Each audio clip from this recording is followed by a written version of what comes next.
dari desentralisasi, dekonsentralisasi, dan tugas bantuan. Untuk teman-teman dan adik-adik yang masih belum paham dan masih ada pertanyaan, boleh langsung tanya dan ketik di kolom komentar ya. Nah, sekarang kita lanjut lagi ke pembahasan selanjutnya. Nah, kita akan membahas bagian B. Yang pertama yaitu mengenai peran daerah dalam perjuangan kemerdekaan.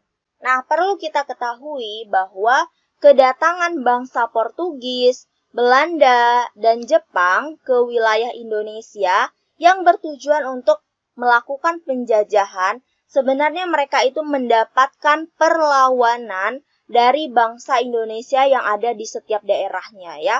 Nah, jadi dari hal ini kita mengetahui bahwa proses untuk memerdekakan Indonesia itu dilakukan oleh seluruh daerah yang ada di Indonesia. Ya, jadi proses pembelaan atau pewujudan Indonesia ini merdeka bukan dilakukan oleh satu daerah saja, melainkan seluruh daerah ikut berpartisipasi untuk membuat Indonesia ini agar merdeka, seperti itu ya. Nah, kita lihat di sini ada beberapa daerah dengan pahlawan nasionalnya masing-masing ya. Pahlawan nasional ini yang sebagai komando awal ya, komando di tingkat awal untuk proses perlawanan terhadap para penjajah pada saat itu ya. Kita lihat di Maluku ini dipimpin oleh Sultan Harun. Di Aceh itu ada Cut Nyakdin dan Tengku Umar dan lain-lain ya. Di Sumatera Utara ada Raja Sisingamangaraja. Kalimantan ada Pangeran Antasari dan Sulawesi ada Sultan Hasanuddin. Nah, ini yang ada di sini hanya beberapa contoh aja pahlawan-pahlawan yang ada di setiap daerahnya. Namun di setiap daerah pasti ada lebih dari satu pahlawan. Seperti itu ya. Nah, sekarang kita lanjut lagi. Kita membahas mengenai peran daerah dalam kerangka NKRI saat ini ya. Nah, sekarang kita lihat gambar yang ada pada layar. Ini adalah gambar apa? Nah, ini merupakan gambar pengeboran lepas pantai di Riau. Nah, gambar ini merupakan sebagian kecil aja kekayaan dan keindahan alam yang ada di Indonesia.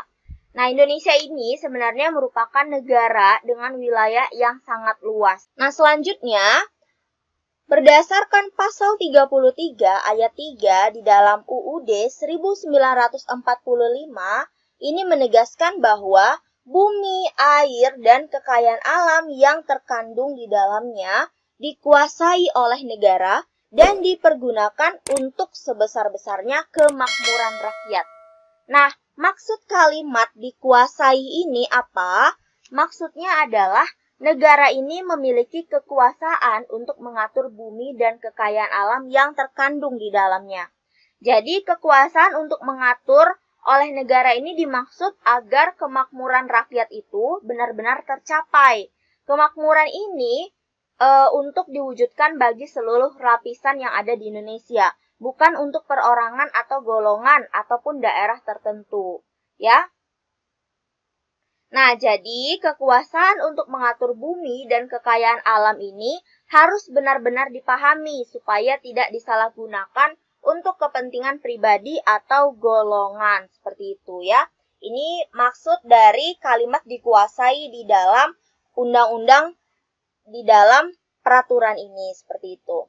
Nah, sekarang kita lanjut lagi bagian yang C, yaitu mempertahankan NKRI ya. Bagaimana cara kita untuk mempertahankan negara kesatuan Republik Indonesia ini, yang mana para pahlawan kita sudah berjuang begitu hebat ya untuk memerdekakan Indonesia. Nah, sekarang PR untuk kita yaitu bagaimana cara kita untuk terus mempertahankan Indonesia ini, seperti itu ya. Nah, sekarang kita ketahui dulu bahwa kelahiran bangsa Indonesia itu ditandai dengan dibacakannya proklamasi kemerdekaan pada tanggal 17 Agustus 1945. Ya. Nah, ini ada beberapa cara yang bisa digunakan untuk terus mempertahankan NKRI, yaitu yang pertama kita harus menjauhkan sikap etnosentrisme. Ya. Nah, apa yang dimaksud dengan sikap etnosentrisme ini? Yaitu sikap etnosentrisme, yaitu sikap yang menganggap budaya daerahnya sebagai budaya yang paling tinggi, ya, dan dia merendahkan daerah lain. Nah, itu tidak boleh ya. Masa kalian menganggap daerah kalian lebih tinggi dan kalian merendahkan lain? Nah, padahal Indonesia ini terdiri dari berbagai macam daerah. Ya, semuanya sama, semuanya memiliki keunikan dan keindahan masing-masing.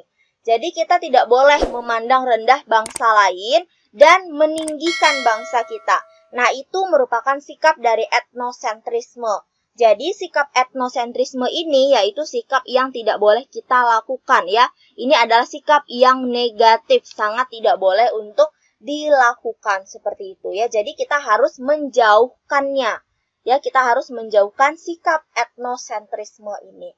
Dan yang kedua, kita harus meningkatkan upaya bela negara untuk menjaga pertahanan dan keamanan nasional. Gimana cara untuk meningkatkan upaya bela negara ini? Salah satunya, kalian harus tahu seluk-beluk negara Indonesia, keunikan negara Indonesia, kekayaan negara Indonesia, seperti itu, supaya kita tidak bisa dibodohi oleh bangsa lain ya. Nah, sekarang penjajahan itu sudah tidak lagi menggunakan senjata, tapi penjajahan zaman global ini sudah bisa masuk menggunakan pemikiran dan ilmu-ilmu pengetahuan. Seperti itu ya. Jadi kalian harus tetap meningkatkan upaya bela negara kalian, salah satunya dengan cara belajar PPKN.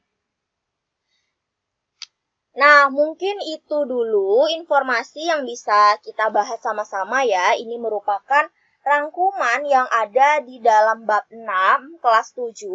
Jangan lupa untuk terus belajar, jangan lupa untuk diulang terus materinya, supaya kalian lancar dan bisa menjawab pertanyaan, dan supaya wawasan kalian semakin luas, menjadi anak yang cerdas dan pintar, dan berguna untuk bangsa dan negara ini ya. Nah, sebelum saya tutup, saya mohon dukungannya untuk channel ini dengan cara like, komen, subscribe, dan di-share ke seluruh sosial media yang kalian punya, supaya kita bisa belajar bersama. Akhir kata, saya ucapkan wabillahi taufik wal hidayah. Wassalamualaikum warahmatullahi wabarakatuh.